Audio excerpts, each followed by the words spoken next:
नमस्कार, जय हिंद, वंदे मातरम दोस्तों। स्वागत है आप सभी का यूपी टुडे न्यूज में। चलिए नजर डालते हैं यूपी के हर जिला, हर क्षेत्र की 25 फटाफट बड़ी खबरें मात्र 3 मिनट में। उससे पहले आप ये वीडियो कहां से देख रहे हैं, हमें कमेंट करके जरूर बताएं। हापुड़ में साइबर अपराधियों ने एक युवक को क्रेडिट कार्ड केवाईसी अपडेट करने के नाम पर 1,95,000 रुपये की ठगी की व्यक्ति ने बैंक प्रतिनिधि बनकर कॉल किया और क्रेडिट कार्ड की जानकारी लेकर खाते से पैसे निकाल लिए। पुलिस ने मामला दर्ज कर जांच शुरू कर दी है और अपराधियों की तलाश जारी है। उत्तर प्रदेश के सभी जिले अपने आप में एक बहुत बड़ा इतिहास समेटे हुए हैं। हर शहर की अपनी एक खूबी है, अपनी एक पहचान है, लेकिन पहचान से इतर आज हम बात करेंगे। प्रति व्यक्ति आय की हम आपको बताएंगे कि आखिर यूपी के 5 सबसे गरीब जिले कौन से हैं। कानपुर से दिल्ली के लिए नियमित उड़ान 16 सितंबर से शुरू हो जाएगी, जिसकी टिकट बुकिंग शुरू हो चुकी है। पहले यह उड़ान सप्ताह में 3 दिन ही थी, पर अब रोजाना उपलब्ध होगी। विमानन कंपनी ने तकनीकी कारणों से उड़ानों को कम कर दिया था, लेकिन अब यात्रियों को फिर से नियमित सेवा मिलेगी। हवाई अड्डा निदेशक ने जल्द शेड्यूल जारी करने की बात कही है। कानपुर के जाजमऊ में आशियाना कॉलोनी के पास एक ओवरलोड ट्रक का टायर फटने से सड़क धंस गई। 20 फीट गहरे गड्ढे के कारण यातायात बाधित हो गया। पुलिस ने सुरक्षा के लिए बैरिकेडिंग की गड्ढे में सीवर लाइन दिखने और क्षेत्र खोखला होने से खतरे की आशंका है। नगर निगम और जलकल विभाग को सूचित किया गया। कानपुर में बारिश के कारण सड़कों की हालत खस्ता हो गई है, जिससे वाहन चालकों को परेशानी हो रही है। लोक निर्माण विभाग गड्ढे भरने का दावा कर रहा है, लेकिन जमीनी हकीकत कुछ और ही है। शासन से पर्याप्त बजट न मिलने के कारण मरम्मत कार्य प्रभावित हो रहा है, जिससे हादसों का खतरा बढ़ गया है। ग्रामीण इलाकों में स्थिति और भी गंभीर है। कानपुर के कल्याणपुर में एक चौंकाने वाली घटना सामने आई है। एक नौकरानी ने अपनी मालकिन और उसके बेटे को नशीली खीर खिलाकर बेहोश कर दिया और घर से 15 लाख रुपए के जेवर और नकदी लूट लिए। 2 दिन बाद होश आने पर महिला ने पुलिस में शिकायत दर्ज कराई। गोरखपुर में धर्मशाला से पांडे हाता तक बन रहे विरासत गलियारे की चौड़ाई अब 7 नहीं 8 मीटर होगी। मुख्यमंत्री योगी आदित्यनाथ ने डक्ट की चौड़ाई को आधा मीटर करने की स्वीकृति दी है, जिससे सड़क 1 मीटर चौड़ी हो जाएगी। लोक निर्माण विभाग ने डिजाइन में बदलाव किया है। नाले और डक्ट की चौड़ाई को लेकर कई दिनों से काम रुका हुआ। गलियारे की कुल चौड़ाई 12.5 मीटर है। गोरखपुर शहर में जड़ी बूटी के अवैध दवाखानों का जाल फैल रहा है, जो सड़कों पर चलते फिरते दिखते हैं। ये वैद्य हर बीमारी का इलाज करने का दावा करते हैं, लेकिन उनके पास कोई वैध अनुमति नहीं होती। चिकित्सक ऐसे दवाखानों से उपचार कराने को जोखिम भरा बताते हैं और इनसे बचने की सलाह देते। एसपी सिटी ने ऐसे दवाखानों की जांच और सत्यापन का आदेश दिया है। अंतरिक्ष यात्री शुभांशु शुक्ला की भारत वापसी एक गर्व का क्षण है। उन्होंने सोशल मीडिया पर अपनी भावनाएं व्यक्त करते हुए देश, दोस्तों और परिवार से मिलने की उत्सुकता जताई। मिशन के दौरान मिले प्रेम और समर्थन के लिए आभार व्यक्त किया। उनकी वापसी भारत की अंतरिक्ष यात्रा की सफलता का प्रतीक है। उनके पिता ने इसे जीवन का सबसे गर्व का क्षण बताया। बसपा अध्यक्ष मायावती ने स्वतंत्रता दिवस पर देशवासियों को बधाई दी और अमेरिका द्वारा लगाए गए टैरिफ पर चिंता व्यक्त। उन्होंने भारत को आत्मनिर्भर बनाने की नीति पर जोर दिया। मायावती ने कहा कि सांप्रदायिकता और जातीय तनाव से ऊपर उठकर ही देश का विकास संभव है।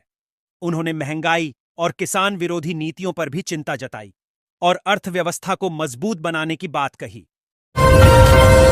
में सीजीएचएस पैनल निलंबन से बचने के लिए अस्पताल संचालक रिश्वत देने को तैयार थे। सीबीआई ने अपर निदेशक कार्यालय अधीक्षक और एक निजी कर्मचारी को गिरफ्तार किया है। आरोप है कि रिश्वत की मांग की गई थी, जिसके बाद अस्पताल संचालक ने सीबीआई को सूचित किया। जांच में 80 अन्य अस्पतालों से वसूली की बात भी सामने आई है।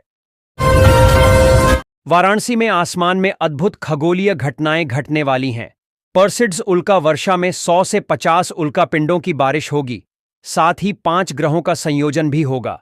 बृहस्पति और शुक्र ग्रह करीब दिखेंगे। यह उल्कापात स्विफ्ट टटल धूमकेतु के मलबे के कारण होता है, जिसे सूर्य का चक्कर लगाने में 133 साल लगते हैं। अग्निगोल प्रकाश के बड़े विस्फोट होंगे। प्रयागराज से कौशांबी की छायल सीट की विधायक पूजा पाल को समाजवादी पार्टी ने निष्कासित कर दिया है। बसपा ने भी उन्हें पहले पार्टी से निकाला था।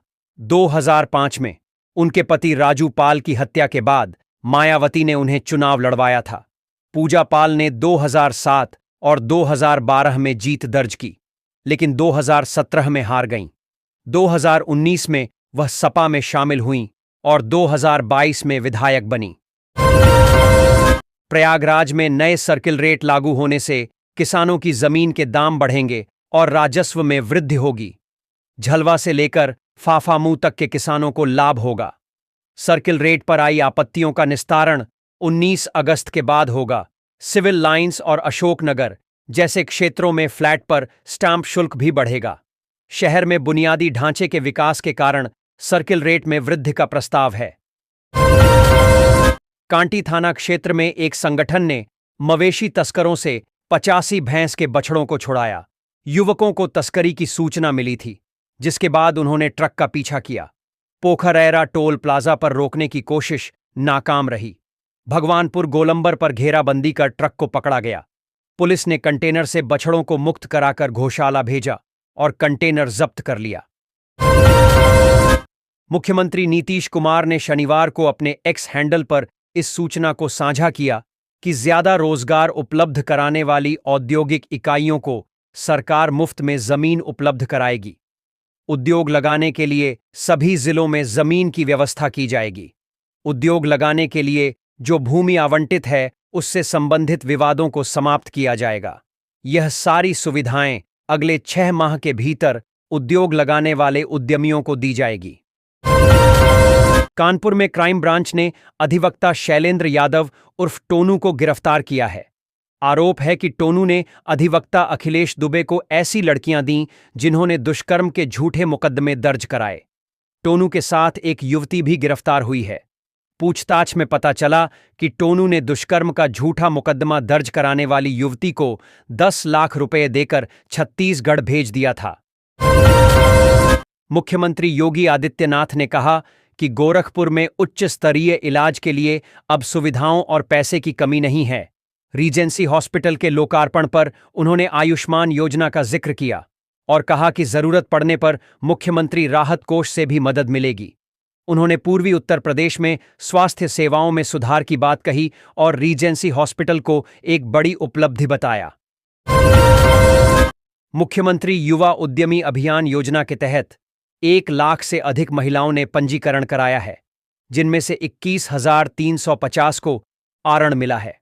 लगभग 12,200 महिलाओं ने अपना व्यवसाय शुरू कर दिया है और अन्य व्यवसाय स्थापित करने में व्यस्त हैं।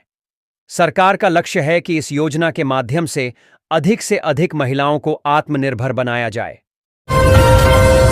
वाराणसी में दूषित पानी और खाद्य पदार्थों के सेवन से जलजनित रोगों का खतरा बढ़ गया है, जिससे बच्चे पीलिया के शिकार हो रहे हैं। वायरल हेपेटाइटिस ए और ई के मामले बढ़ रहे हैं, जिसके चलते बच्चों में बुखार, उल्टी और पेट दर्द जैसे लक्षण दिखाई दे रहे हैं। बरेका में रेलवे पटरी पर 70 मीटर के क्षेत्र में सोलर पैनल लगाए गए हैं, जिससे विद्युत ऊर्जा का उत्पादन होगा। 15 किलोवाट क्षमता के इस प्लांट का उद्घाटन महाप्रबंधक नरेश पाल सिंह ने किया। यह देश में अपनी तरह की पहली पहल है जिसमें विशेष डिजाइन और इंस्टॉलेशन प्रक्रिया